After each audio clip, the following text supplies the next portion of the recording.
नमस्ते साथियों, आप सभी को एडफिल लर्निंग में स्वागत करती हूँ.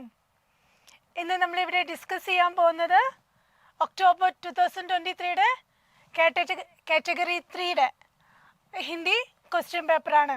നിങ്ങളെല്ലാവരും പ്രതീക്ഷിച്ചുകൊണ്ടിരുന്ന ക്വസ്റ്റ്യൻ പേപ്പറുടെ ഡിസ്കഷൻ ഇതാ ഇവിടെ നടന്നുകൊണ്ടിരിക്കുകയാണ്. നമുക്ക് ക്വസ്റ്റ്യനിലോട്ട് കിടക്കാം. ഫസ്റ്റ് ക്വസ്റ്റ്യൻ, आखिरी कलम किस प्रेमाख्यान कवि की कृति है? आखिरी कलम कुतुबन, जायसी, मंचन, ജട്മൽ. നമുക്കറിയാം ഇതാരുടെയാണ്? യെസ്, ജായ്സിയുടെ. ആഖിരി കലാം ജായ്സി की കൃതി है. നോക്കൂ, ജായ്സിയുടെ ആണ് പത്മാവത്. പത്മാവത് എന്താണ്? മഹാകാവ്യമാണ് അല്ലേ? അവധി ഭാഷ में लिखा हुआ महाकाव्य है പത്മാവത്. ഇത് നോട്ട് ചെയ്യാട്ടോ, എക്സാമിന് ചോദിക്കുന്നതാണ്. എക്സാമിന് എത്രയോ എക്സാമിൽ ചോദിച്ചതുമാണ്. അതുകൊണ്ടാണ് ഇവിടെ ഷോർട്ടാക്കി എഴുതി വെച്ചത്. പത്മാവത് ജായ്സിയുടെ മഹാകാവ്യമാണ്. ഏത് ഭാഷയിൽ എഴുതിയ? അവധി ഭാഷ में लिखा हुआ महाकाव्य है. और आखिरी कलाम, आखिरा वर्ड, ചിത്രലേഖ ആദി अन्य रचनाएं है. നോക്കാം, അതിൽ ഇതാണ് ഇമ്പോർട്ടന്റ്. पद्मावत. ओके, भाववाचक संज्ञा इनमें कौन सी है? गरम, तेजी, मीठा, गुलाम. ओके, गरम ചൂടുള്ളത്, തേസി സ്പീഡ്, മീഠ മധുരമുള്ളത്, ആൻഡ് ഗുലാം, ഗുലാം എന്താണ്? അടിമ. അപ്പൊ ഇതിൽ ഏതാണ് ഭാവവാചക സംജ്ഞ? ഏതാണ്? തേസി.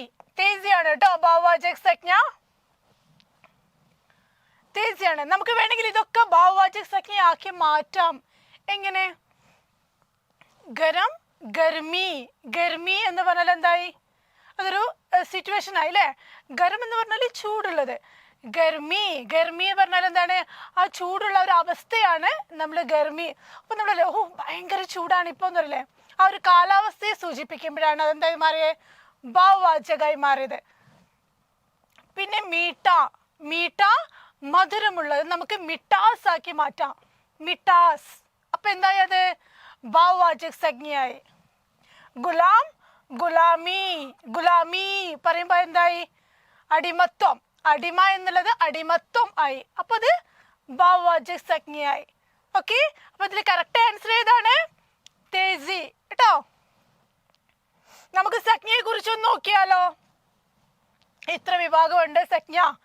ഓക്കെ, ആദ്യം തന്നെ എന്താണ് സംജ്ഞ? നമ്മൾ ഗ്രാമറിൽ ഫസ്റ്റ് പഠിക്കുന്നതാണ് സംജ്ഞ എന്ന് നമ്മൾ പറഞ്ഞു അല്ലേ? നോക്കാം, പേരാണ് സംജ്ഞ എന്ന് പറയുന്നത്, നൗൺ ആണ്. किसी व्यक्ति, वस्तु, स्थान, भाव आदि के नाम का बोध कराते हैं. സംജ്ഞ എന്ന് പറയുന്നത് किसी व्यक्ति, वस्तु, स्थान, भाव आदि के नाम का बोध कराते हैं. संज्ञा के 5 भेद है അല്ലേ? 5 പ്രകാരമുണ്ട് സംജ്ഞ. ഏതെല്ലാമാണ്? വ്യക്തിവാചക സംജ്ഞ, ജാതിവാചക സംജ്ഞ, സമൂഹവാചക സംജ്ഞ, പിന്നെ ദ്രവ്യവാചക സംജ്ഞ ആൻഡ് ഭാവവാചക സംജ്ഞ. നോക്കാം, നമുക്ക് ഓരോന്നോരോന്നായിട്ട് നോക്കാം. വ്യക്തിവാചക സംജ്ഞ, किसी विशेष मनुष्य, प्राणी, स्थान या वस्तु का बोध कराए. അതാണ് ഇത് വ്യക്തിവാചക സംജ്ഞ. ഒരു പ്രത്യേക പേരുകൾ, ഏതെങ്കിലും ഒരു സ്ഥലത്തിന്റെ പേര്, അതേപോലെ ആളുകളുടെ പേര്. പിന്നെയോ किसी प्राणी, स्थान या वस्तु का बोध कराए वह व्यक्तिवाचक संज्ञा है. ഫോർ എക്സാമ്പിൾ, മഹോദയ്, രവിവാർ, ഡേയ്സ് ആണ് അല്ലേ? പക്ഷെ ഒരു പ്രത്യേക ഡേനെ കുറിച്ച് പറയുമ്പോൾ അത് വ്യക്തിവാചകമായി അല്ലേ? അല്ലാതെ വാർ എന്ന് പറഞ്ഞാൽ എന്താണ്? അതൊരു ഗ്രൂപ്പാണ്, അത് സമൂഹവാചകത്തിലേക്ക് പോയി. ഓക്കെ, അതേപോലെ ഗംഗ, കൃഷ്ണ, ഇതിപ്പോ ഒരു ഗംഗ എന്ന് പറയുന്നതാണ് ഒരു നദിയാണ്. നദിയെ കുറിച്ച് മാത്രം പറയുന്നതുകൊണ്ടാണ് അത് വ്യക്തിവാചകമായി മാറിയത്. കൃഷ്ണ ഒരു പേരാണ്. ഓക്കെ, നോക്കാം നമുക്ക് അടുത്തത് जातिवाचक संज्ञा, किसी विशेष या संपूर्ण जाति का बोध कराए. ഒരു പ്രത്യേകം അല്ലെങ്കിൽ സമ്പൂർണ്ണ ജാതി का बोध कराए. ഏതൊക്കെ എക്സാമ്പിൾസ് നോക്കൂ. മനുഷ്യകുൽ അല്ലെ, മനുഷ്യജാതിയെ മൊത്തമായിട്ട് പറയാൻ നമുക്ക് മനുഷ്യ എന്ന് പറഞ്ഞാൽ മതി. അതേപോലെ രാക്ഷസ്, പുസ്തക്, പർവത്, ഗാവ്, ബच्चे അല്ലെ, കുട്ടികൾ. ओके, नेक्स्ट है समूहवाचक संज्ञा, जो शब्द एक को न बताकर पूरे समूह का या पूरे समुदाय का बोध कराए उसे समूहवाचक संज्ञा कहते हैं. നോക്കൂ എക്സാമ്പിൾസ് നോക്കൂ. സേന, ബീഡ്, പരിവാർ അല്ലേ, ഇതൊക്കെയാണ് ഇത് സമൂഹവാചക സംജ്ഞ. ഇതിൽ ഒരാളെ കുറിച്ചല്ല, ആ ഒരു സമ്പൂർണ്ണ, അതായത് ഒരു മൊത്തം ഒരു ഫാമിലിയെ കുറിച്ചാണ് പറയുന്നത് അല്ലേ. ഇതാണ് സമൂഹവാചക സംജ്ഞ. നെക്സ്റ്റ് द्रव्यवाचक संज्ञा, जो शब्द किसी धातु या द्रव्य का बोध कराए. ഏതൊക്കെയാണ്? സോന, तेल, दाल, चावल आदि. നമുക്ക് ഇന്നത്തെ ക്വസ്റ്റ്യൻ പേപ്പറിലുള്ള भाववाचक संज्ञा, जो शब्द किसी वस्तु का गुण, दोष, अवस्था या भाव का बोध कराए. നോക്കൂ, തക്കാൻ. തക്കാൻ എന്താ? നമ്മൾ ടയേർഡ് ആയിട്ടുള്ള അവസ്ഥ അല്ലെ. സഫലത, മിത്രത, മിഠാസ്, ബുഡാപ്പ, ചോരി, ഇതൊക്കെ ഇതിൽ വരുന്നതാണ് ഭാവവാചക സംജ്ഞ. ഓക്കെ, സോ ക്ലിയർ അല്ലേ ഇത്? നോക്കാം, നമുക്ക് അടുത്ത ക്വസ്റ്റിലോട്ട് പോവാം. ജയശങ്കർ പ്രസാദ് രചിത അന്തിം നാടക് കോൺസാ ഹെ. ജയശങ്കർ പ്രസാദ് എല്ലാ എക്സാമിനും തുടർച്ചയായിട്ട് ചോദിക്കുന്ന കേട്ടോ. അദ്ദേഹത്തിന് 1ഉം 2ഉം ക്വസ്റ്റ്യൻ വരും. എല്ലാ ക്വസ്റ്റ്യൻ പേപ്പർ എടുത്ത് നോക്കിയാലും നിങ്ങൾക്ക് കാണാൻ പറ്റും 2ഓ അതിൽ കൂടുതലോ ക്വസ്റ്റ്യൻസ്. ഇനി മിനിമം 2 ക്വസ്റ്റ്യൻസ് എന്തായാലും ഉണ്ടാവും. അപ്പം എന്ത് ചെയ്യുക, ജയശങ്കർ പ്രസാദിൻ്റെ നന്നായിട്ട് പഠിച്ചു വെക്കുക കേട്ടോ. അദ്ദേഹത്തിൻ്റെ നാടകങ്ങൾ, അതേപോലെ മഹാകാവ്യയിൽ എത്ര സർഗുണ്ട്, ഏതാണ് മഹാകാവ്യ എന്നൊക്കെ നോക്കാം. ജയശങ്കർ പ്രസാദ് രചിത അന്തിം നാടക് കോൺസാ ഹെ. ഏതാണ് അദ്ദേഹത്തിന് അന്തിം നാടക്? ധ്രുവസ്വാമിനി കേട്ടോ. നെക്സ്റ്റ് അദ്ദേഹത്തിന്റെ മറ്റു നാടകങ്ങൾ ഏതൊക്കെയാണ്? സ്കന്ദഗുപ്ത്, ചന്ദ്രഗുപ്ത്, ധ്രുവസ്വാമിനി, ജന്മേജയ കാ നാഗ്, യജ്ഞ, രാജശ്രീ, കാമന. അതേപോലെ ഏക് ഗൂണ്ട്, അദ്ദേഹത്തിന്റെ ഏകാംഗിയാണ് കേട്ടോ. ഏക് ഗൂണ്ട്, പെഹല ഏകാംഗി. ഹിന്ദി സാഹിത്യത്തിലെ പെഹല ഏകാംഗിയാണ് ഇത് ഏക് ഗൂണ്ട്. ആരാണ് എഴുതിയത്? ജയശങ്കർ പ്രസാദ്. ഇതൊരു ക്വസ്റ്റ്യൻ ആണ്, നോട്ട് ചെയ്ത് വെക്കാം. നെക്സ്റ്റ് സാവിത്രി, മോഹൻ രാകേഷ് की किस नाटक की नारी पात्र है? മോഹൻ രാകേഷിന്റെ ഏത് നാടകത്തിലെ നാരി പാത്രമാണ് സാവിത്രി? നോക്കൂ, ആധേ അധൂരെ, അഷാഢ് കാ ഏക് ദിൻ, പെഹ്ലാ രാജ, ലഹരോं के राजहंस. ഇതിൽ ഏത് നാടകത്തിലെ കഥാപാത്രമാണ് സാവിത്രി? ഏത് കഥാപാത്രമാണ്? ഏത് നാടകത്തിലെ കഥാപാത്രമാണ്? ആധേ അധൂരെ. ഇത് ഇടയ്ക്കിടയ്ക്ക് ചോദിക്കുന്ന ക്വസ്റ്റ്യൻ കേട്ടോ. ആഷാഢ് കേക് ദിൻ ആരുടെ നാടകം, ആരുടെ കൃതിയാണ്? ആധേ അധൂരെ ആരുടേതാണ്? മോഹൻ രാകേഷിന്. അതേപോലെ ലഹരോं के राजहंस, ഇത് അധികം ചോദിച്ച് കണ്ടിട്ടില്ല, പക്ഷെ ലഹരോं के राजहंस ചോദിച്ചിട്ടുണ്ട്. നോക്കൂ, അദ്ദേഹത്തിന്റെ പ്രമുഖ നാടകങ്ങൾ ഏതൊക്കെയാ നോക്കൂ. ആഷാഢ് കാ ഏക് ദിൻ, അതിലെ കഥാപാത്രം ഏതാണ്? ചന്ദ്രഗുപ്ത ഓർ മാളവിക. ഇത് ചോദിച്ച ക്വസ്റ്റ്യൻ ആണ് കേട്ടോ.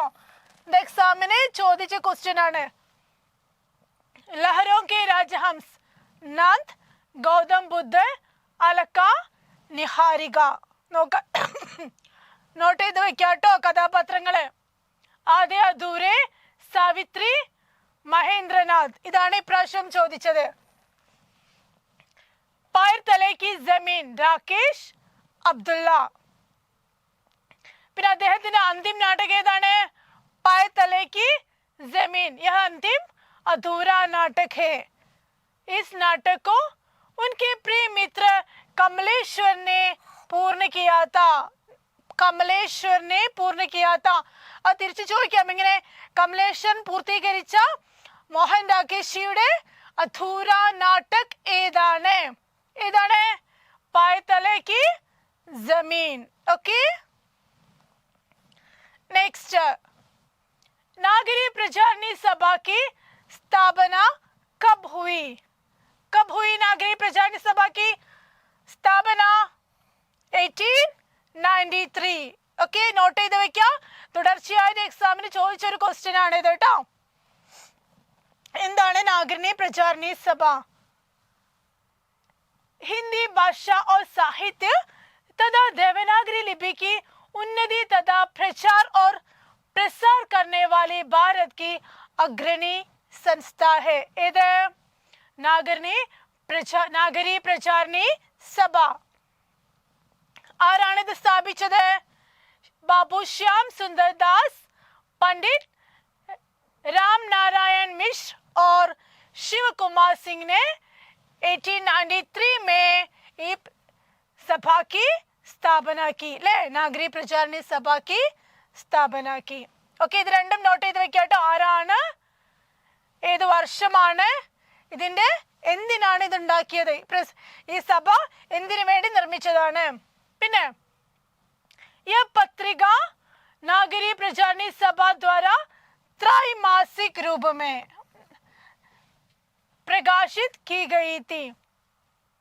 इस पत्रिका के संपादक नौका श्याम सुंदर दास, महामहोपाध्याय, सुधाकर द्विवेदी, कालिदास और राधाकृष्ण दास थे. നോട്ട് ചെയ്ത് വെക്കണേ. ओके, द नेक्स्ट, चांदनी के कारण रात में कुछ न कुछ दिखाई पड़ता है. എന്താണ്? चांदनी के कारण रात में कुछ न कुछ दिखाई पड़ता है. രാത്രിയുടെ ആ ചന്ദ്രന്റെ വെളിച്ചത്തിൽ കുറച്ചൊക്കെ കാണാൻ സാധിക്കുന്നുണ്ട് അല്ലെ. കുച്ച് ന കുച്ച്, അതായത് വളരെ കുറഞ്ഞ രീതിയിൽ കാണാൻ സാധിക്കുന്നു. യഹാം ദിഖായി പഡ്താ ഹേ കെ സംബന്ധ മേ സഹി കോൻ സാ ഹേ. എന്താണ് ദിഖായി പഡ്താ ഹേ? കാണപ്പെടുന്നു. എന്താണ്? വിശേഷൺ പദബന്ധ്, സർവനാം പദബന്ധ്, ക്രിയാ പദബന്ധ്, ക്രിയാ വിശേഷൺ പദബന്ധ്. എന്താ നോക്കാം നമുക്ക്. ദിഖായി പഡ്താ ഹേ, ദിഖാന അല്ലെ. ദിഖായി പഡ്ന എന്താ? കാണപ്പെടുക. അതൊരു ക്രിയ ആണ് അല്ലെ. അപ്പൊ എന്തായിരിക്കും ആൻസർ വരാ? യെസ്, ക്രിയാ പദബന്ധ്. ഇനി പദബന്ധ് പറഞ്ഞ എന്താ നോക്കാം നമുക്ക്. ओके, आंसर क्रिया पदबंध. जब दो या अधिक शब्द नियत क्रम और निश्चित अर्थ में किसी पद का कार्य करते हैं तो उन्हें पदबंध कहलाते हैं. കുറച്ചുകൂടി സിമ്പിൾ ആക്കി പറഞ്ഞാലോ, कई पदों के योग से बने वाक्यांशों को जो एक ही पद का काम करता है उसे पदबंध कहते हैं. എന്താണിത്? അതായത് ഒന്നോ രണ്ടോ മൂന്നോ അല്ലെ വാക്കുകൾ ഒരേ അർത്ഥമായിട്ട്, അതായത് ഇപ്പൊ ഞാൻ എക്സാമ്പിൾ പറയുകയാണെങ്കിൽ, വളരെ സുന്ദരിയായ രാജകുമാരി സീത. ഇവിടെ വളരെ സുന്ദരി രാജകുമാരി സീത, ഇതെല്ലാം സീതനെ പറഞ്ഞതാണ്. പക്ഷെ അതൊരൊറ്റ വാക്കാണ്, വളരെ സുന്ദരിയായ രാജകുമാരി സീത. പക്ഷെ അവിടെ വാക്കുകൾ കുറെ ചേർത്തിട്ടുണ്ട്. അതാണ് ഈ പദബന്ധ്. ഒന്നോ അതിലധികമോ അല്ലെ രണ്ടോ അതിലധികമോ, ദോയ അധിക പദബന്ധ്. പക്ഷെ ഒരൊറ്റ ആളെയാണ് അത് കേന്ദ്രീകരിച്ച് പറയുന്നത്, സീത. അത് സീത എന്ന് പറഞ്ഞാലും വളരെ സുന്ദരിയായ രാജകുമാരി സീത എന്ന് പറഞ്ഞാലും സീതയെ മാത്രമാണ് ഉദ്ദേശിക്കുന്നത്.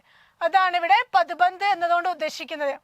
ഒരുപാട് വാക്കുകൾ യൂസ് ചെയ്യുന്നുണ്ടെങ്കിലും അത് ഒരേ ആളെ കുറിച്ചാണ്, ഒരേ അർത്ഥത്തിലാണ് വരുന്നത്. അതാണ് ഏറ്റവും സിമ്പിൾ ആയിട്ട് പറയുന്ന രീതി. ഓക്കെ, നോക്കാം നമുക്ക് എക്സാമ്പിൾ നോക്കൂ. സംജ്ഞ പദബന്ധ് കെ ഭേദ് എത്ര പ്രകാരമുള്ളത് നോക്കൂ. സംജ്ഞ പദബന്ധ്, വിശേഷൺ പദബന്ധ്, ക്രിയാ പദബന്ധ് और क्रिया विशेषण पदबंध. ഇത് നോക്കൂ, ഒരു എക്സാമ്പിൾ കൂടെ ഞാൻ കൊടുത്തിട്ടുണ്ട്. छोटा लड़का तेज दौड़ता है. छोटा लड़का, അതായത് ലഡ്ക, छोटा लड़का तेज दौड़ता है. ഇവിടെ ലഡ്ക ഇതാണ് സംജ്ഞയാണ്, ചോട്ടാ ലഡ്ക എന്താണ്?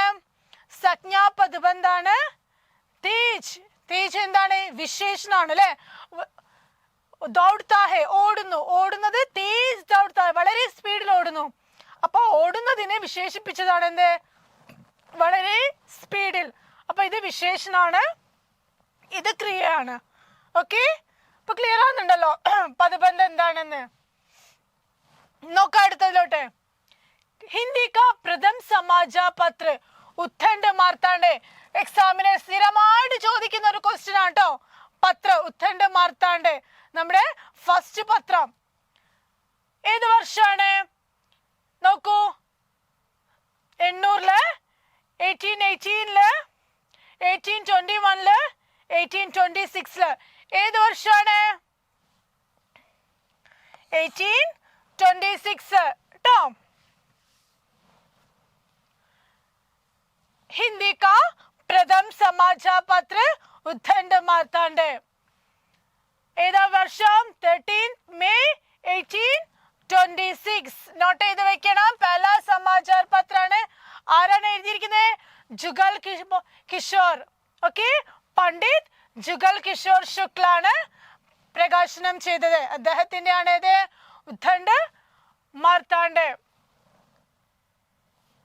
ഓക്കെ, നെക്സ്റ്റ് ജയശങ്കർ പ്രസാദ് की रचना. രണ്ടാമത്താണ് ജയശങ്കർ പ്രസാദ് വരുന്നത്. നോട്ട് ചെയ്യാം. ജയശങ്കർ പ്രസാദ് की रचना കാമായനി में कितने सर्ग है? അദ്ദേഹത്തിന്റെ മഹാകാവ്യമാണ് കാമായനി കേട്ടോ. അത് മറന്നു പോരുത്, മഹാകാവ്യമാണ്. അതിൽ എത്ര സർഗാണുള്ളത്? 15 സർഗ്. 15 എവിടെ? ഇതാ ഇവിടെ. അതൊക്കെ എപ്പോഴും മൈൻഡിൽ വെക്കാട്ടോ. ഓപ്ഷൻ ഒന്നും നോക്കാൻ നിൽക്കേണ്ട. 15 എപ്പോഴും ഓർത്ത് വെക്കാം. ആ 15 നിങ്ങളൊന്ന് പഠിച്ചു വെക്കണം. കാരണം അത് എത്രയോ പ്രാവശ്യം ചോദിച്ചിട്ടുണ്ട്. 15 ചോദിച്ചിട്ടില്ല, അതിൽ 2 എണ്ണം കൊടുത്തിട്ട് ഇതിൽ ഏതാണ് സർഗം നോക്കൂ. ചിന്ത, ആശ, ശ്രദ്ധ, കാം, വാസന, ലജ്ജ, कर्म, ईर्ष्या, इदा, स्वप्न, संकर्ष, निर्वेद, दर्शन, रहस्य और आनंद. ആനന്ദം ഇതും ഫസ്റ്റും ലാസ്റ്റും എന്തായാലും ഓർമ്മിക്കുക. അത് കൂടാതെ ഇതിന് മുൻപ് ശ്രദ്ധയും ചോദിച്ചിട്ടുണ്ട്. ഓക്കെ, അപ്പൊ 15 സർഗാണെന്ന് പഠിച്ചു വെക്കുക. അതിലെ സർഗങ്ങളുടെ പേര് ഓർത്ത് വെക്കുക. എല്ലാം ഓർത്തില്ലെങ്കിലും ഫസ്റ്റത്തെ ഒരു 3 എണ്ണം, ലാസ്റ്റത്തെ ഒരു 3 എണ്ണം ഓർത്ത് വെക്കുക കേട്ടോ. കാരണം സർഗങ്ങൾ തന്നിട്ട് ഇതിനകത്ത് ഇല്ലാത്ത സർഗം ഏതാന്ന് ചോദിച്ചിട്ടുണ്ട്. ഫസ്റ്റത്തെ സർഗം ഏതാന്ന് ചോദിച്ചിട്ടുണ്ട്. അവസാനത്തെ സർഗം ചോദിച്ചിട്ടുണ്ട്. ഓക്കെ, അതേപോലെ ഇത് ആരാ എഴുതിയത്? ഇത് ഏത് മഹാകാവ്യാണ്? കാമായനി ട്ടോ. അപ്പോ ഇത് എല്ലാ പ്രാവശ്യവും ജയശങ്കർ പ്രസാദിന്റെ കാമായനിയെ കുറിച്ച് ചോദിക്കാറുണ്ട്. Okay, next Gisu. ഗീസു കിസ് കഹാനി കാ പാത്ര ഹെ? ഗീസു ആരുടെയാണ്? പ്രേംചന്ദിന്റെ. ഏത് കിസ് കഹാനി കാ പാത്ര ഹെ ഗീസു? ഈദ്ഗാഹ്, രാജാ നിരംബസിയ, ചീഫ് കി ദാവത്ത് ഓർ കഫൻ. ഏതിലേതാണ് ഗീസു എന്ന കഥാപാത്രം? ഏത് കഹാനിയുടെയാണ്? കഫൻ ട്ടോ. കഫൻ കഹാനിയിലെ കഥാപാത്രമാണ് ആര്? ഗീസു. നോക്കൂ, ബാക്കിയുള്ള ഓരോ കഹാനിയും ജസ്റ്റ് ഒന്ന് നോട്ട് ചെയ്ത് പോവാം. ഈദ്ഗാഹ്, प्रेम और त्याग की सीख मिलती है. ഏതാണ്? പ്രേം ഓർ ത്യാഗ് की सीख मिलती है. അദ്ദേഹത്തിലെ പ്രമുഖ പാത്രങ്ങൾ ഹാമിദ് ഓർ ദാദി അമീന. ജസ്റ്റ് എക്സാമിന് ചോദിക്കുന്ന ഒരു പോർഷൻ മാത്രം ഇവിടെ നോട്ട് ചെയ്തിട്ടുള്ളൂ. അടുത്തത് രാജ നിരംബസിയ. കമലേശ്വർ की, അത് പ്രേംചന്ദ് അല്ല, അത് കമലേശ്വർ ആണ്. കമലേശ്വർ की മഷൂർ കഹാനി ഹെ രാജ നിരംബസിയ. അതേപോലെ ബച്ചൻ സിംഗിന്റെ രാജ നിരംബസിയ കഹാനി കാ പാത്ര ആരാണ്? ബച്ചൻ സിംഗ്. രചനാകാൽ 1957 ईस्वी. നോക്കൂ നെക്സ്റ്റ് चीफ की दावत. ഭീഷ്മ സഹാനി की मशहूर कहानी है चीफ की दावत. അതിലെ പ്രമുഖ പാത്രങ്ങൾ ഏതൊക്കെയാണ്? ശ്യാംനാഥ് और उनकी धर्मपत्नी और उनकी माँ. नेक्स्ट चीफ की दावत कहानी मध्यवर्गीय परिवेश और पारिवारिक रहन सहन को दिखाती है। वृद्ध माता पिता के तिरस्कार करने की जलन दर्शाता है. അതാട്ടോ അതിന്റെ പ്രമുഖ അതിൽ ഉൾക്കൊണ്ടിരിക്കുന്നത്, അതിന്റെ പ്രതിപാദ്യമാണ് ഇത് കേട്ടോ. നമുക്ക് ചോദിക്കാറുണ്ട് എക്സാമിന് ഈ ഒരു കഥയുടെ പ്രതിപാദ്യം എന്താണ് എന്ന്. അപ്പോൾ നമ്മൾ ചീഫ് കി ദാവത്ത് കഹാനിയുടെ പ്രതിപാദ്യമാണ് वृद्ध माता पिता के तिरस्कार करने की जलन दर्शाता है. मध्यवर्गीय परिवेश और पारिवारिक रहन सहन को दिखाती है. രണ്ട് രീതിയിൽ രണ്ട് സെന്റൻസും കൊടുത്തിട്ടുണ്ട് കേട്ടോ. ഏതാണ് ഓപ്ഷനിൽ വരാന്ന് അറിയില്ല, അതുകൊണ്ട്. नेक्स्ट कफन. कफन प्रेमचंद द्वारा रचित एक हिंदी कथा संग्रह है. प्रमुख पात्र क्या है? गीसू और उसके पुत्र माधव. प्रेमचंद की अंतिम कहानी है कफन. दोनों ही निर्धन श्रमिक वर्ग से संबंधित है. दोनों आराम तलब और कामचोर और बदनाम है. ഓക്കെ, ഇതൊക്കെ നോക്കി വെക്കുക. കഹാനിയുടെ പ്രതിപാദ്യം എന്താന്ന് ചോദിക്കുമ്പോൾ ഇങ്ങനത്തെ ഓരോ സെന്റൻസ് ആണ് എക്സാമിന് ചോദിക്കുന്ന ഓപ്ഷൻസിൽ കൊടുത്തിരിക്കുന്നത് കേട്ടോ. അതുകൊണ്ടാണ് അതൊക്കെ നോട്ട് ചെയ്ത് വെച്ചിരിക്കുന്നത്. ഓക്കെ, അടുത്തത് ഏതാണ്? ഭീഷ്മ സഹാനി की आत्मकथा कौन सी है? भीष्म सहानिയുടെ आत्मकथा. एक कहानी यह भी जलती हुई नदी, आज के अतीत और पंगहीन. ഇതിൽ ഭീഷ്മ സഹാനിയുടെ आत्मकथा कौन सी है? आज के अतीत. നോക്കൂ, അദ്ദേഹത്തിന്റെ പ്രമുഖ രചനകൾ ഏതൊക്കെയാണ്? ജറോക്കി, ഖടിയാം, തമസ്. തമസ് ഇമ്പോർട്ടന്റ് ആണ്. ബസന്തി, അതേപോലെ ഭടക്തി രാഗ്, ഭാഗ്യരേഖ, പെഹല പാട്ട്, പട്രിയാം. അതേപോലെ ഇതെല്ലാം എന്താണ്? കഹാനി സംഗ്രഹമാണ്. ഹാനുഷ് നാടകാണ്. തലസ്മേ കെ ഉപന്യാസ് പുനരുദ്ധാൻ കാ അംഗ്രേസി മേ അനുവാദ്, അതായത് ട്രാൻസ്ലേറ്റ് ചെയ്തതാണ്. അദ്ദേഹത്തിന് തമസ് पर साहित्य अकादमी पुरस्कार और राष्ट्रीय मधुलीशरण गुप्त सम्मान सहित उनके प्रतिष्ठित पुरस्कार एवं सम्मान से सम्मानित किया है. ओके, देखो जस्ट നോട്ട് ചെയ്ത് വെക്കുക. സാഹിത്യ അക്കാദമി പുരസ്കാർ ഏതിനാ കിട്ടിയിരിക്കുന്നത്? തമസിന്. തമസ് ഇമ്പോർട്ടന്റ് ആണ് ഭീഷ്മ സഹാനിയുടെ. नेक्स्ट भाषण कौशल के विकास में कम महत्व इनमें किसका है? कम महत्व, വളരെ കുറഞ്ഞ പ്രാധാന്യം ഏതിനാണ്? किसी विषय पर चर्चा चलाना, बच्चों की बातों सहानुभूति से सुनना, वस्तुनिष्ठ प्रश्न पूछना, अपने विचार प्रस्तुत करने का अवसर छात्रों को देना. വളരെ മഹത്വം കുറഞ്ഞതാണ് ചോദിക്കുന്നത് കേട്ടോ. किसी विषय पर चर्चा चलाना, ഏതെങ്കിലും ഒരു വിഷയം ഡിസ്കസ് ചെയ്യുക, അതിൽ ചർച്ച നടത്തുക. बच्चों की बातों सहानुभूति से सुनना, വളരെ ക്ഷമയോട് കൂടി കേൾക്കുക. ആരുടെ? बच्चों की बातें, കുട്ടികളുടെ സംസാരം അല്ലെ, അവരുടെ നിർദ്ദേശങ്ങൾ വളരെ സഹാനുഭൂതി से सुनना. वस्तुनिष्ठ प्रश्न पूछना और अपने विचार प्रस्तुत करने का अवसर छात्रों को देना. കുട്ടികളിലെ ഭാഷാ കൗശൽ വികാസത്തിലാണ് ഏറ്റവും മഹത്വം കുറഞ്ഞ ഏതാണ് വരുന്നത്? വസ്തുനിഷ്ഠ പ്രശ്ന പൂച്ചന. ഓക്കെ, ക്വസ്റ്റ്യൻ ചോദിക്കുന്നേക്കാൾ ഏറ്റവും കുറഞ്ഞത് വരുന്നത്. ബാക്കിയെല്ലാം അതിൽ കുറച്ചും കൂടെ അവരുടെ സംസാരിക്കുമ്പോൾ അവരുടെ ഭാഷ വികാസം ഉണ്ടാക്കുന്നുണ്ട്. ക്വസ്റ്റ്യൻ ചോദിക്കുന്നേക്കാൾ ഭാഷാ വികാസം ബാക്കിയുള്ള ഓപ്ഷൻസിൽ വരുന്നുണ്ട് കേട്ടോ. ഏറ്റവും കുറവ് ഏതിനാണ്? ക്വസ്റ്റ്യൻ ചോദിക്കുന്നതിൽ. വസ്തുനിഷ്ഠ ക്വസ്റ്റ്യൻ ആണ്. ഏതാണ്? ഒബ്ജക്റ്റീവ് ക്വസ്റ്റ്യൻ ആണ് കേട്ടോ. വസ്തുനിഷ്ഠ ക്വസ്റ്റ്യൻ എന്ന് പറഞ്ഞാൽ എന്താണ്? ഒബ്ജക്റ്റീവ് ടൈപ്പ് ക്വസ്റ്റ്യൻ ആണ് വസ്തുനിഷ്ഠ क्वेश्चन इनमें व्याकरण शिक्षण के उद्देश्यों के अंतर्गत आता है.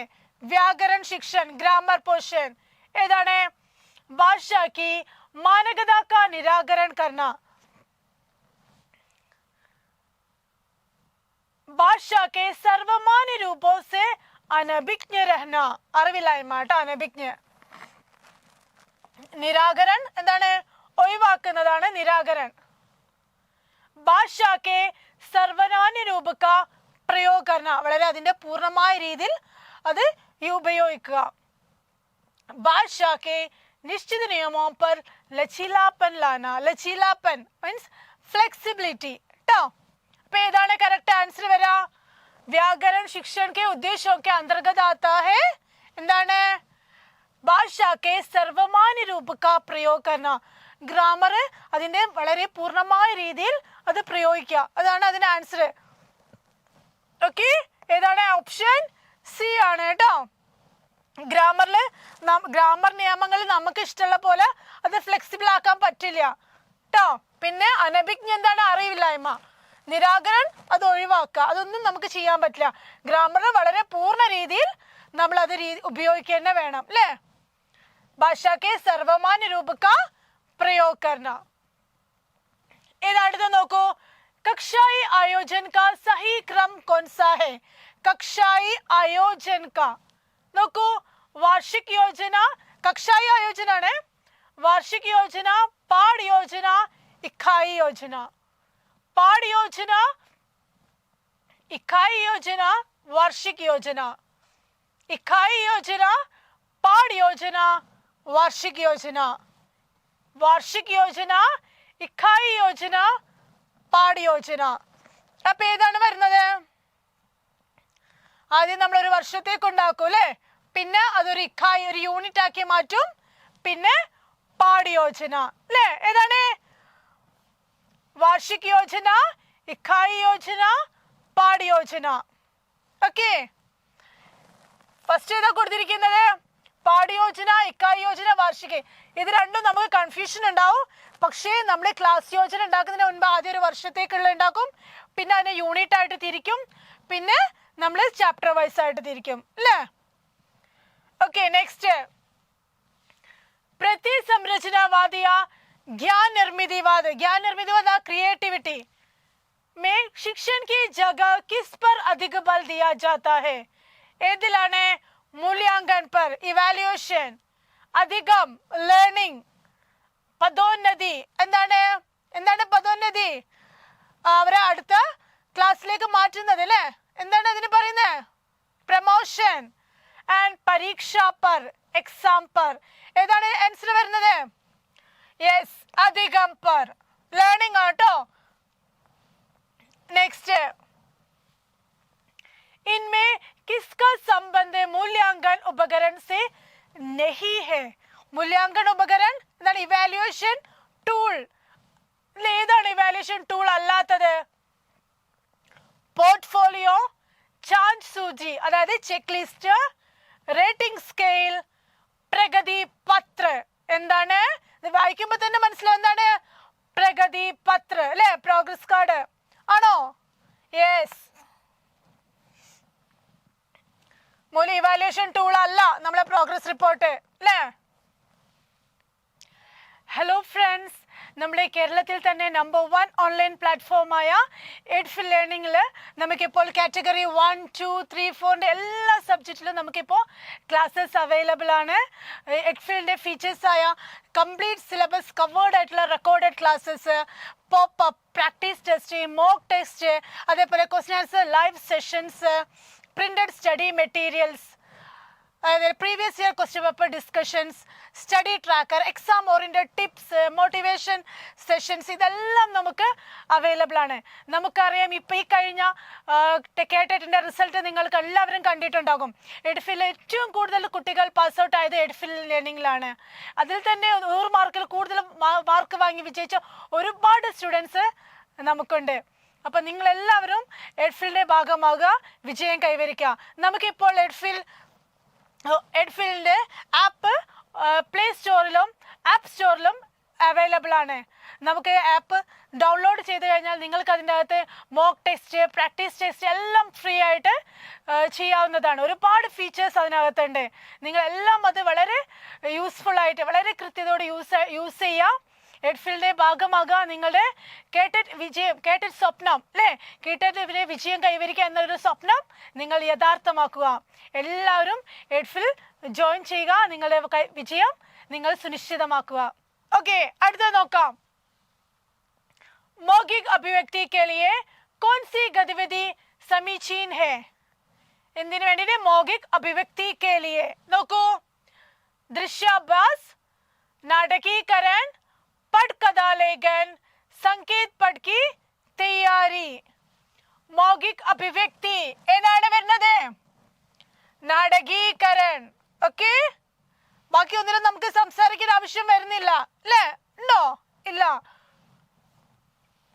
नेक्स्ट है आगमन विधि का संबंध इनमें किससे है? പരീക്ഷയ്ക്ക് ഇതിനു മുൻപ് പരീക്ഷയ്ക്കും ചോദിച്ചാട്ടോ. ആഗമൻ വിധി ഓർ നിഗമൻ വിധി രണ്ടും പഠിച്ചു വെക്കണേ. ആഗമൻ വിധി എന്താണ്? വളരെ സിമ്പിൾ ആയിട്ട് കുട്ടികൾക്ക് പറഞ്ഞു കൊടുക്കാം. നിഗമൻ വിധിയോ അതിന്റെ ഗ്രാമറിന്റെ പൂർണ്ണ രീതിയിൽ കുട്ടികളെ പഠിപ്പിച്ചു കൊടുക്കുക. അതായത് ഇക്വേഷൻ, മാത്സ് ഒക്കെ ആണെങ്കിൽ നമ്മൾ ഇക്വേഷൻ കൊടുത്ത് പഠിപ്പിച്ച് കൊണ്ടുവരുന്ന രീതിയാണ് ഏത്? നിഗമൻ രീതി. ആഗമൻ രീതി ആണെങ്കിലോ കുട്ടികൾക്ക് പറഞ്ഞു കൊടുത്ത് വളരെ സിമ്പിളായ രീതിയിൽ പറഞ്ഞു കൊടുത്ത് അവരെ അതിന്റെ ആൻസറിലേക്ക് എത്തിക്കുന്നതാണ്. ഓക്കെ, നോക്കൂ. आगमन विधि का संबंध इनमें किससे है? विशिष्ट से सामान्य की ओर, नियम से उदाहरण की ओर, सामान्य से विशिष्ट की ओर और कठिन से सरल की ओर. ഇത് എക്സാമിന് സ്ഥിരമായിട്ട് ചോദിക്കുന്ന ക്വസ്റ്റ്യൻ ആണ്. നോക്കി വെക്കാട്ടോ.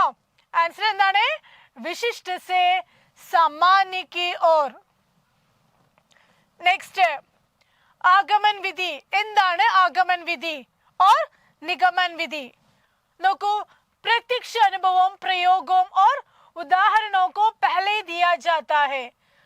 ആദ്യം തന്നെ അവരുടെ പൂർവ്വ അനുഭവങ്ങളും ഉദാഹരണങ്ങളും ഒക്കെ കൊടുത്തിട്ട് उसके बाद में नियमों को बताया जाता है. വളരെ സിമ്പിൾ ആയിട്ട് എല്ലാ കാര്യങ്ങളും അവർക്ക് പറഞ്ഞു കൊടുത്തിട്ട് ലാസ്റ്റ് ആണ് നിയമങ്ങളെ കുറിച്ച് പഠിപ്പിച്ചു കൊടുക്കുന്നത്. आगमन विधि वैज्ञानिक विधि है जिससे बालकों में नवीन ज्ञान को खोजने का मौका उपलब्ध कराता है. नवीन ज्ञान को खोजने का मौका उपलब्ध कराता है. ओके, नेक्स्ट अरे एग्जाम्पल से देखिए, ज्ञात से अज्ञात की ओर, विशिष्ट से सामान्य की ओर, स्थूल से सूक्ष्म की ओर. ओके, नेक्स्ट निगमन विधि. എന്താണ് निगमन विधि? निगमन विधि में छात्रों को पहले नियम को अच्छी तरह से बता दिया जाता है, बाद में उदाहरण दिया जाते हैं. ആദ്യം അവർക്ക് നിയമങ്ങൾ പറഞ്ഞു കൊടുക്കുന്നു. അതായത് മാത്സ് പഠിപ്പിക്കാൻ ആദ്യം തന്നെ ഇക്വേഷൻസ് പറഞ്ഞു കൊടുക്കുന്നു. എന്നിട്ട് അവര് എക്സാമ്പിൾസ് കൊടുക്കുന്നു. ഇക്വേഷനിലൂടെ അവർക്ക് ചെയ്ത് പഠിപ്പിച്ചിട്ടാണ് പിന്നെ എക്സാമ്പിൾസ് കൊടുക്കുന്നത്. जिससे बच्चों को समझने में काफी सुविधा होती है. വളരെ എളുപ്പമാണ്, സുവിധ होती വളരെ समझने में काफी सुविधा होती है. बच्चे इस विधि से बहुत अच्छी तरह सीख लेती है. ओके, അപ്പൊ നിഗമൻ വിധി, ആഗമൻ വിധി ഇത് പഠിച്ചു വെക്കുക. എക്സാമിന് ഒരുപാട് പ്രാവശ്യം ചോദിച്ച ക്വസ്റ്റ്യൻ ആണ് കേട്ടോ. അതിന് എക്സാമ്പിൾസ് ഏതൊക്കെയാ? अमूर्त से मूर्त की ओर, अज्ञात से ज्ञात की ओर, सामान्य से विशिष्ट की ओर, सूक्ष्म से स्थूल की ओर. ഇത് എക്സാമ്പിൾസ് കൊടുത്തിട്ട് ഇതിൽ ഏതാണ് നിഗമൻ വിധി ഏതാണ് ആഗമൻ വിധി എന്നും ചോദിച്ചിട്ടുണ്ട് കേട്ടോ എക്സാമിന്. നോക്കൂ, അടുത്ത ക്വസ്റ്റ്യൻ നോക്കൂ. रविंद्रनाथ ठाकुर की कहानी काबुलीवाला का अनुवाद हिंदी में किया गया है. अनुवाद की दृष्टि से यहाँ हिंदी की गणना किसके अंतर्गत आता है? ഏതാണ്? നോക്കൂ, स्रोत भाषा, लक्ष्य भाषा, मिश्र भाषा, इनमें से कोई नहीं. അപ്പൊ കാബൂളിവാല നമ്മൾ ഹിന്ദിയിലേക്ക് ട്രാൻസ്ലേറ്റ് ചെയ്തതാണ്. അപ്പം അത് സ്രോത് ഭാഷയാണോ ലക്ഷ്യ ഭാഷയാണോ എന്നാണ് ചോദിക്കുന്നത്. സ്രോത് ഭാഷ എന്ന് പറയുന്നത് നമ്മുടെ ഒറിജിനൽ ലാംഗ്വേജ്, ലക്ഷ്യ ഭാഷ എന്ന് പറയുന്നത് നമ്മൾ ഏതിലേക്കാണ് നമ്മൾ ട്രാൻസ്ലേറ്റ് ചെയ്യുന്നത് എന്നാണ്. അപ്പൊ ഏതിലേക്കാണ് ട്രാൻസ്ലേറ്റ് ചെയ്തത്? ഹിന്ദിയിലേക്ക്. അപ്പൊ ഹിന്ദി ഏതാണ് വരുന്നത്? ലക്ഷ്യ ഭാഷയാണ് വരുന്നത് കേട്ടോ. സ്രോത് ഭാഷ എന്ന് പറയുന്നത് ഏത് ഭാഷയാണ് ഒറിജിനൽ ഉള്ളത് അതാണ് കേട്ടോ ലക്ഷ്യ ഭാഷ. ओके, नोको नेक्स्ट, शिक्षक द्वारा प्रस्तावना के प्रश्न पूछे जाने का उद्देश्य क्या है? प्रस्तावना के प्रश्न पाठ्य वस्तु का विश्लेषण करने के लिए पाठ्य वस्तु से संबंधित छात्रों के पूर्व ज्ञान को समझने के लिए प्रस्तावना क्वेश्चन, पाठ्य वस्तु की समाप्ति की सूचना देने के लिए और उपयुक्त सभी എന്താണ് ആൻസർ വരാ? पाठ्य वस्तु से संबंधित छात्रों के पूर्व ज्ञान को समझने के लिए കുട്ടികളോട് ഒരു പ്രസ്താവന തരുന്ന എക്സ്പ്ലെയിൻ ആയിട്ട് ക്വസ്റ്റ്യനോട് ആൻസർ പറയാൻ വേണ്ടി പറയാം അല്ലേ? എന്തിനാണ്? അവർക്ക് ആ ഒരു പാഠഭാഗത്തെ കുറിച്ച് വല്ല പഴയ പൂർവ്വജ്ഞാൻ എന്താണ് അതിനെ കുറിച്ച് വല്ല ആദ്യമേ അവർക്ക് എന്തെങ്കിലും അറിയോ എന്ന് അറിയാൻ വേണ്ടിയിട്ടാണ് അവരോട് അതിനെ കുറിച്ച് ചോദിക്കുന്നത്. ഓക്കെ, ആൻസർ എന്താ വരാ? पाठ्यवस्तु से संबंधित पूर्व ज्ञान को समझने के लिए. नेक्स्ट है बालिक बालिकाओं की अधिगम संबंधी कठिनाइयों का ज्ञान प्राप्त करने की प्रक्रिया. अधिगम संबंधी कठिनाइयों का ज्ञान प्राप्त करने की प्रक्रिया എന്താണ്? शैक्षणिक निदान, शैक्षणिक उपचार, शैक्षणिक प्रयोजन, शैक्षणिक प्रेरणा. ഏതാണ് ആൻസർ വരുന്നത്? शैक्षणिक निदान. ओके, केरल की 10वीं कक्षा की पाठ्यवस्तु में पाठ्य पुस्तक में संग्रहित आई.एम. कलाम के बहाने किस विधा की रचना है? ഇത് കഴിഞ്ഞ പ്രാവശ്യത്തെ ക്വസ്റ്റ്യൻ പേപ്പറിലുണ്ട് കേട്ടോ. 10ാം ക്ലാസ്സിലെ വേറൊരു ലെസൺ ആയിരുന്നു അതിൽ ചോദിച്ചിട്ടുണ്ടായിരുന്നത്. അപ്പോൾ 10ാം ക്ലാസ്സിലെ ടെക്സ്റ്റ് ബുക്ക് ഒന്ന് നോക്കാം, അതിൽ ഏതൊക്കെ ലെസൺസ് ആണ് വരുന്നത് എന്നുള്ളത് കേട്ടോ. ഇതിലേതാ വരുന്നത്? ഫിൽമി ലേഖാണ്. I.M. കലാമിൻ്റെത് ഫിൽമി ലേഖാണ് വരുന്നത്. नेक्स्ट भाषा तथा भाषाजन के संबंध में सही प्रस्ताव क्या है? എന്താണ്? ഭാഷ अजित संबंधी है अल्ले? भाषाजन भाषा के ग्रह्यात्मक एवं अभिव्यंजनात्मक उद्देश्यों से संबंधित है. करेक्ट ആണ്. പിന്നെയോ ഭാഷാജन में अनौपचारिक परिवेश का सभी महत्व है. അതും കറക്റ്റ് ആണ്. അപ്പൊ എന്താ വരാ? ഉപയുക്ത സഭി അല്ലേ? എല്ലാ ആൻസറും കറക്റ്റ് ആണ്. അപ്പൊ എന്താണ്? ഉപയുക്ത സഭി. മുകളിൽ കൊടുത്തിരിക്കുന്ന എല്ലാം കറക്റ്റ് ആണ്. नेक्स्ट है भाषा शिक्षण के छात्र केंद्रित सिद्धांत के अनुसार सबसे प्रमुखता किसको देनी चाहिए? എന്തിനാണ്? छात्र केंद्रित सिद्धांत के अनुसार. നോക്കൂ, छात्रों की क्षमता, रुचि एवं स्तर, कक्षा का भौतिक वातावरण ആണോ? കക്ഷ കാ ഭൗതിക് വാതാവരണം എന്താ? ക്ലാസ് റൂമിന്റെ ആ ഒരു സിറ്റുവേഷൻ, അതാണ് ഭൗതിക് വാതാവരണം, അതിന്റെ ചുറ്റുപാട്. അല്ലെങ്കിൽ ഇവിടെ എന്താ കൊടുത്തേ? ക്ഷമത, രുചി ഏവം സ്തർ. ശിക്ഷയ്ക്ക് ശൈക്ഷിക് യോഗ്യതയും ടീച്ചേഴ്സിന്റെ എന്താണ് അവരുടെ ക്വാളിഫിക്കേഷൻ, ശൈക്ഷിക് യോഗ്യത ക്വാളിഫിക്കേഷൻ, വിദ്യാലയ വികാസ് കാര്യക്രം. അപ്പൊ എന്തായിരിക്കും കറക്റ്റ്? छात्रों की क्षमता, रुचि एवं स्तर. ओके, മീനിങ് മനസ്സിലാക്കിയിട്ട് വേണം കേട്ടോ മാർക്ക് ചെയ്യാന്. അടുത്തത് कक्षा की विभिन्न शैक्षिक समस्याओं का व्यवहारिक समाधान विकसित करने की वैज्ञानिक विधि कौन सी है? എന്തിൻ്റെതാണ്? शैक्षिक समस्याओं का व्यवहारिक समाधान विकसित करने की वैज्ञानिक विधि എന്താണ്? क्रियात्मक शोध, शैक्षिक परियोजना, संसाधनों का सहभाजन और शैक्षिक प्रशासन. ഏതായിരിക്കും? യെസ്, क्रियात्मक शोध. ओके,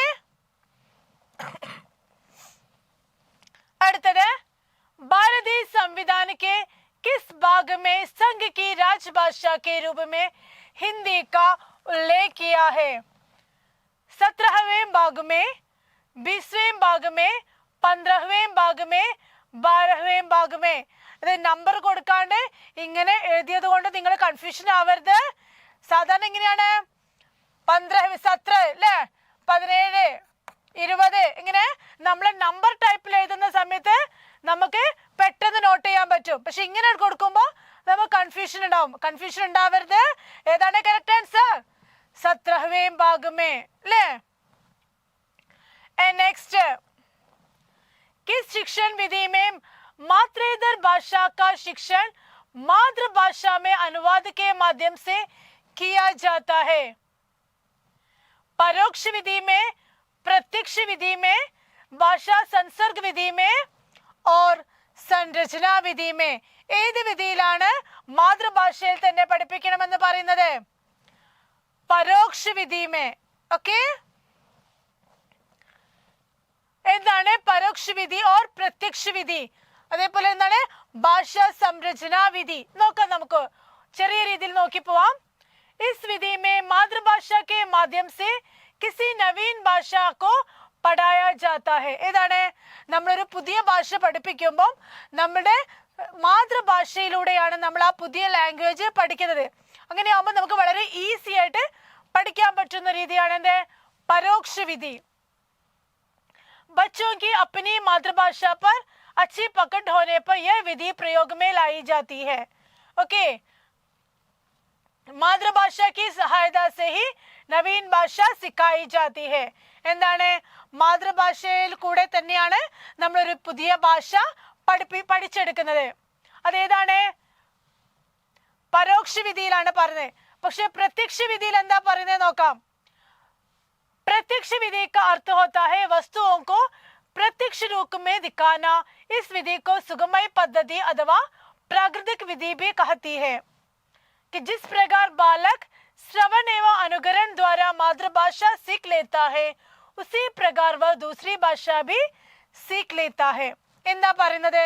ഒരു പുതിയ ഭാഷ പഠിപ്പിക്കുമ്പോൾ മാതൃഭാഷയിൽ അല്ലാതെ തന്നെ ആ പുതിയ ഭാഷയിൽ തന്നെ കുട്ടികളെ കൂടുതൽ സംസാരിച്ച് കൊടുത്തും അവരെ നമ്മുടെ മാതൃഭാഷ എങ്ങനെയാണോ നമ്മൾ പഠിക്കുന്നത് അല്ലേ, സംസാരിച്ച് അത് കൂടുതൽ കേട്ട് പഠിക്കുകയാണ്.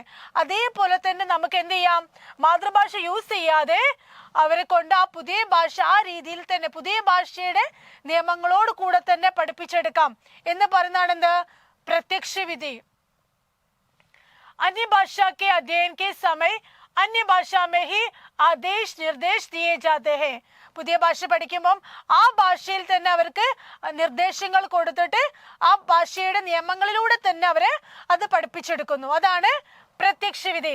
മൗഖിക ഭാഷാ ശിക്ഷൺ की प्रत्यक्ष विधि भाषण है. ഇതൊന്ന് നോട്ട് ചെയ്ത് വെക്കാം കേട്ടോ. ഓക്കെ, നെക്സ്റ്റ് ഭാഷാ സംരചനാ വിധി. എന്താണത്? भाषा की कोई रचना में से व्याकरण के नियम व उदाहरण से समझना. ഭാഷയെ അതിന്റെ പൂർണ്ണ രീതിയിൽ നിയമങ്ങളോട് കൂടെ തന്നെ പഠിക്കാം. അതാണ് ഭാഷാ സംരചനാ വിധി. व्याकरण के नियम रटवाने की आवश्यकता नहीं होती. नहीं नियमों को अलग समय देकर समझने की आवश्यकता है. എന്താ ഏറ്റവും സിമ്പിൾ ആയിട്ട് പറഞ്ഞാൽ എന്താണ്? ഗ്രാമർ പ്രത്യേകമായിട്ട് പഠിപ്പിക്കാതെ ഒരു സെന്റൻസ് പഠിക്കുമ്പോൾ തന്നെ മൊത്തം ഗ്രാമറോട് കൂടി തന്നെ ആ സെന്റൻസ് റീഡ് ചെയ്ത് പഠിച്ചു കഴിഞ്ഞാൽ ഗ്രാമർ വേറെ പഠിപ്പിക്കേണ്ട ആവശ്യമില്ല. ആ ഒരു ഭാഷയുടെ നിയമം കംപ്ലീറ്റ് ആയിട്ട് ആ രീതിയിൽ തന്നെ അവരെ പഠിപ്പിക്കാം. അതാണ് എന്ത്? ഭാഷാ സംരചനാ വിധി. ഓക്കെ, നോക്കൂ അടുത്തത്. ഇൻമേ ദേവനാഗരി ലിപി की विशेषता है. എന്താണ്? ചിത്രാത്മക है, അക്ഷരാത്മക है, व शब्दात्मक है, व जटिल है. എന്താണ്? ചിത്രാത്മക है, അക്ഷരാത്മക है, शब्दात्मक है, जटिल है. ഏതാ വരുന്നത്? അക്ഷരാത്മക. विश्व हिंदी दिवस ഏതാണ്? 10 जनवरी. नेक्स्ट है कौन सी गतिविधि में आलोचनात्मक दृष्टिकोण के समावेश की संभावना है? എന്താണ്? आलोचनात्मक दृष्टिकोण के समावेश की संभावना. നോക്കൂ, वाद विवाद प्रतियोगिता में, भाषण प्रतियोगिता में, निबंध प्रतियोगिता में और उपयुक्त तीनों में ഏതിലാണ് വരുന്നത്? उपयुक्त सभी അല്ലേ? ആലോചനാത്മക ദൃഷ്ടികോൺ കെ സമാവേശ് ചർച്ചയിലൂടെ വരുന്നുണ്ട്, ഭാഷണിലൂടെ വരുന്നുണ്ട്, പിന്നെയോ നിബന്ധ പ്രതിയോഗിതയിലും വരുന്നുണ്ട്. ഓക്കെ, അപ്പൊ എന്താണ് ഉപയുക്ത സബി. നെക്സ്റ്റ്, इनमें महात्मा गांधी के नेतृत्व में आयोजित शिक्षा पद्धति ഏതാണ്? ഏതാ നോക്കൂ, ഇത് ഒരുപാട് ക്വസ്റ്റ്യൻ നമുക്ക് LDCക്ക് ഒക്കെ ചോദിക്കുന്ന സെയിം ക്വസ്റ്റ്യൻ ആണ്. ഇത് ഒരുപാട് പരീക്ഷയ്ക്ക് ചോദിച്ച ക്വസ്റ്റ്യൻ ആണ്. ഏതാണ്? ബേസിക് शिक्षा पद्धति, गांधी जी बेसिक शिक्षा पद्धति. ओके नेक्स्ट, इनमें पाठ्य पुस्तक के आंतरिक पक्ष में आता है. आंतरिक पक्ष अതായത് इंडेक्सिൽ വരുന്നത് ഏതാണ്? आवरण पृष्ठ, पृष्ठों की गुणवत्ता, मुद्रण, विषय सामग्री. ഏതാണ് इंडेक्सिൽ വരുന്നത്? വിഷയ സാമഗ്രി അല്ലേ? വിഷയ സാമഗ്രി അല്ലേ? നമ്മുടെ സൂചന അല്ലേ വരാ ഫസ്റ്റ് തന്നെ? इंडेक्स വരുന്നത് എന്താണ്? विषय सूची അല്ലേ? आपकी कक्षा में एक दृष्टिबाधित छात्र है. दृष्टिबाधित छात्र കേട്ടോ, നോട്ട് ചെയ്ത് വെക്കണം, അത് എപ്പോഴും നോട്ട് ചെയ്യാനുള്ളതാണ്. उसके लिए अनुकूल शिक्षण अधिगम सामग्री इनमें कौन सी है? टेप रिकॉर्डर, മാനചിത്ര, ചാർട്ട്, ഷാംപഡ്. ഇതെല്ലാം കണ്ണ് കാണാത്തവർക്ക് കാണാൻ കഴിയില്ല അല്ലേ? ടേപ്പ് റെക്കോർഡർ കേട്ട് കഴിഞ്ഞാൽ അവർക്ക് പഠിക്കാൻ പറ്റും അല്ലേ? എന്താണ്? ദൃഷ്ടിബാധിതാണ്, അത് നോട്ട് ചെയ്ത് വെക്കാം. Answer tap recorder. शिक्षण कक्षा संचालन से मिलने वाले खास अनुभवों को गुणात्मक टिप्पणियों के रूप में पाठ्य योजना के साथ दर्ज कराता है. इसे क्या कहते हैं? എന്താ പറയാ? എന്താണ്? शिक्षण कक्षा संचालन से मिलने वाले खास अनुभवों को, പഠനത്തിലൂടെ നമുക്ക് കിട്ടുന്ന ഒരു ഖാസ് അനുഭവം അല്ലേ? വളരെ പ്രത്യേകമായ നമ്മുടെ അറിവുകളും അനുഭവങ്ങളും നമ്മൾ എതിലാണ് റെഡിയാക്കി വെക്കുന്നത്? ആസ്വാദൻ ടിപ്പണി, പ്രതിഫലനാത്മക് ടിപ്പണിയാം, അധികം ഉപലബ്ധി और शिक्षक ഉദ്ദേശ്യ. ഏതാണ് നമുക്ക് കിട്ടുന്ന അനുഭവങ്ങൾ? നമ്മൾ നോട്ട് റെക്കോർഡ് ചെയ്ത് വെക്കണ ഏതാണ്? प्रतिफलनात्मक टिप्पणी, रिफ्लेक्शन नोट्स.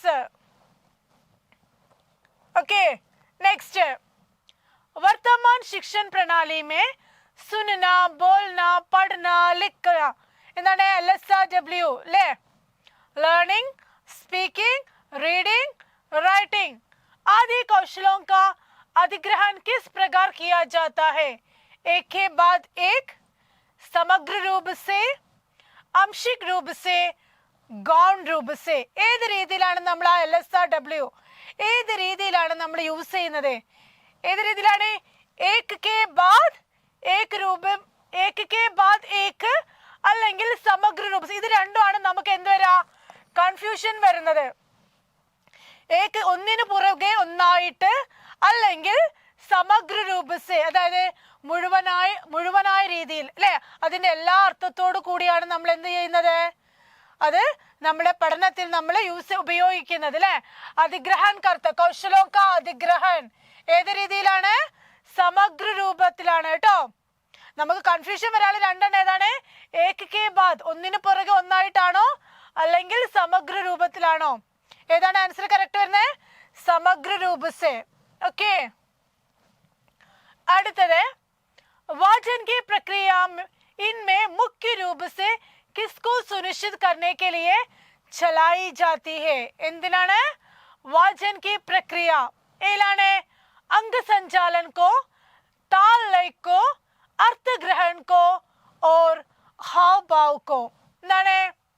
ഏതിലാണ് वाचन की प्रक्रिया मुख्य रूप से किसको सुनिश्चित करने के लिए चलाई जाती है? എന്താണ്? അർത്ഥഗ്രഹൺ കോ അല്ലേ? അർത്ഥം മനസ്സിലാക്കാൻ വേണ്ടിയിട്ടാണ്, പൂർണ്ണമായ രീതിയിൽ അർത്ഥം ഗ്രഹിക്കാൻ വേണ്ടിയിട്ടാണ് നമ്മൾ യൂസ് ചെയ്യുന്നത്. നെക്സ്റ്റ്, कहानी शिक्षण के दौरान शिक्षक कक्षा में कहानी का वीडियो दिखाता है അല്ലേ? കുട്ടികളെ ഒരു കഥകൾ പഠിപ്പിച്ചു കൊടുക്കും, അവർക്ക് അതിന്റെ വീഡിയോ റെക്കോർഡിംഗ് കാണിച്ചു കൊടുക്കുന്നു, വീഡിയോ കാണിച്ചു കൊടുക്കുന്നു. അത് എന്തിനു വേണ്ടിയിട്ടാണ് എന്ന് ചോദിക്കാം. അതിന്റെ ഉദ്ദേശം എന്താണ്? എന്തിനാണ്? അഭിഭാവകോं को प्रभावित करने के लिए, समय बिताने के लिए. എന്തിനാ? ടൈം വേസ്റ്റ് ചെയ്യാൻ, സമയം ചെലവഴിക്കാൻ. कक्षा को अनुशासन में रखने के लिए, ആ ഒരു ക്ലാസ്സിനെ അച്ചടക്കത്തിൽ കൊണ്ടുവരാൻ വേണ്ടിയിട്ട്. ബഹു ആന്തരിക് അനുഭവ ദേന, കുട്ടികളുടെ പൂർണ്ണ ബഹു ആന്തരിക് അനുഭവ ദേന അല്ലെ? പൂർണ്ണ രീതിയിലുള്ള എല്ലാ ഇന്ദ്രിയങ്ങളുടെയും അനുഭവം, അതായത് അവർക്ക് പൂർണ്ണ രൂപസെ കാണുകയും കേൾക്കുകയും അത് ഫീൽ ചെയ്യാനും കൂടി പറ്റുന്ന രീതിയിലാണ് അവർക്ക് ആ വീഡിയോ കാണിച്ചു കൊടുക്കുന്നത് അല്ലെ? ബഹു ആന്തരിക് അനുഭവ ദേന, ഇതാണ് ആൻസർ വരുന്നത് കേട്ടോ. नेक्स्ट है, मूल्यांकन के दो प्रकारों में एक है निर्माणात्मक मूल्यांकन और दूसरा है पृष्ठपोषण, आंतरिक मूल्यांकन, संकलनात्मक मूल्यांकन और बाह्य मूल्यांकन. ഏതാണ്? संकलनात्मक मूल्यांकन. ओके. नेक्स्ट है, अधिगम के संबंध में सामाजिक ज्ञान निर्मितिवाद का मानना है कि सामाजिक अंतःक्रियाओं के द्वारा बच्चा सीखता है. इसकी झलक इनमें किस प्रक्रिया में है? നോക്കാം ഏതിലാണുള്ളതെന്ന്. दल चर्चा में, मौन वाचन में, गृह कार्य में, लिखित परीक्षा में. ഏതിലാണുള്ളത്? दल ചർച്ചയിലാണോ? मौन वाचन ले साइलेंट रीडिंग, गृह कार्य होमवर्क और लिखित परीक्षा में. अधिगम के संबंध में सामाजिक ज्ञान निर्मितिवाद ഏതിലാ വരുന്നേ? दल चर्चയിലാണ് കേട്ടോ. नेक्स्ट, कौन सा विकल्प हिंदी क्लब की गतिविधियों में आता है? हिंदी क्लബിൽ ഏതാണ് വരുന്നത്? അഭിഭാവക് സംഘ് की बैठक വരില്ല കേട്ടോ അല്ലേ? ടീച്ചേഴ്സിന്റെ അഭിഭാവകരായ പാരന്റ്സിന്റെ. विषय समिति की बैठक, संगोष्ठी का संचालन, विद्यालय प्रबंधन समिति का संगठन. ഇതും വരില്ല. പിന്നെ ഏതാണ്? संगोष्ठी का संचालन, विषय समिति की बैठक. विषय समिति की बैठक എന്താ? നമ്മുടെ ആ ലാംഗ്വേജിന്റെ. അതേപോലെ സംഗോഷ്ഠി സഞ്ചാലൻ. അപ്പൊ ആൻസർ ഏതാ വരുന്നേ? സംഗോഷ്ഠി സഞ്ചാലന കേട്ടോ. നോക്കൂ नेक्स्ट, पर्यावरण दिवस के अवसर पर बच्चे कक्षाई पत्रिका तैयार करते हैं. पर्यावरण दिवस, इनमें निहित ज्ञान निर्मितिवादी दृष्टिकोण क्या है? सूक्ष्म शिक्षण, सहवर्ती अधिगम, व्यक्तिगत अधिगम और कार्यालय मूल्यांकन. ഇത് ഇതിനു മുൻപേ ഉള്ള 2-3 ക്വസ്റ്റ്യൻ പേപ്പറിൽ കണ്ടിന്യൂസ് ആയിട്ട് തുടർച്ചയായി ചോദിച്ച ക്വസ്റ്റ്യൻ ആട്ടോ പര്യാവരണ ദിവസത്തെ കുറിച്ചിട്ടുള്ള കേട്ടോ. ഏതാണ് ആൻസർ വരാ? സഹവർത്തി അധികം. ഇപ്പൊ ഈ സഹവർത്തി അധികം ആൻസർ ആയിട്ട് വരുന്ന ഒരു ക്വസ്റ്റ്യന് എക്സാമിന് ഷുവർ ആണ് കേട്ടോ. അപ്പൊ നോട്ട് ചെയ്ത് വെക്കാം. മീനിങ് മനസ്സിലാക്കിയാൽ നിങ്ങൾക്ക് പെട്ടെന്ന് അത് ക്ലിക്ക് ചെയ്യാൻ പറ്റും കേട്ടോ. അപ്പൊ നോക്കാം, വളരെ സിമ്പിൾ ആയിട്ടുള്ള ക്വസ്റ്റ്യൻസ് ആണ്. ഒരുപാട് ക്വസ്റ്റ്യൻസിൽ റിപ്പീറ്റേഷൻ വന്നിട്ടുണ്ട്. അപ്പൊ എക്സാമിന് നിങ്ങൾ പഠിക്കുന്ന സമയത്ത് എന്ത് ചെയ്യാം? 2-3 വർഷത്തെ ക്വസ്റ്റ്യൻ പേപ്പർ നമ്മൾ എഡ്ഫിൽ നിങ്ങൾക്ക് ഈ എഡ്ഫിലിന്റെ ക്ലാസ് കേൾക്കുമ്പോൾ തന്നെ നിങ്ങൾക്ക് അതിൽ മനസ്സിലാവും 2-3 ക്വസ്റ്റ്യനിലെ വർഷത്തെ ക്വസ്റ്റ്യൻ പേപ്പർ അതിനകത്ത് വന്നിട്ടുണ്ട്. റിപ്പീറ്റഡ് ആയി ചോദിച്ച ഒരുപാട് ക്വസ്റ്റ്യൻസ് ഉണ്ട്. അപ്പൊ നിങ്ങൾ എന്താ ചെയ്യേണ്ടേ? ക്വസ്റ്റ്യൻ പേപ്പർ വർക്ക്ഔട്ട് ചെയ്യണം. ഓക്കെ. അതേപോലെ നമ്മുടെ ക്ലാസ്സുകൾ വളരെ എന്തായിട്ടാണ് കൊടുക്കുന്നത്? വളരെ അപ് ടു ഡേറ്റ് ആയിട്ടുള്ള ക്ലാസ്സുകളാണ്. നമ്മുടെ സിലബസ് കേന്ദ്രീകരിച്ചിട്ടാണ് എല്ലാ ക്ലാസ്സസും വരുന്നത്. അപ്പോൾ ഓരോ ക്ലാസ് നിങ്ങൾക്ക് എന്താണ് മാർക്കുകൾ നിങ്ങളെ സ്കോർ ചെയ്യാൻ വളരെ ഹെൽപ്ഫുൾ ആണ്. അതുകൊണ്ട് നന്നായിട്ട് പഠിക്കുക. എല്ലാവരും എഡ്ഫിലിന്റെ ഭാഗമാവുക. ഹൈ സ്കോർ നേടി വിജയം കൈവരിക്കാം. Okay, thank you.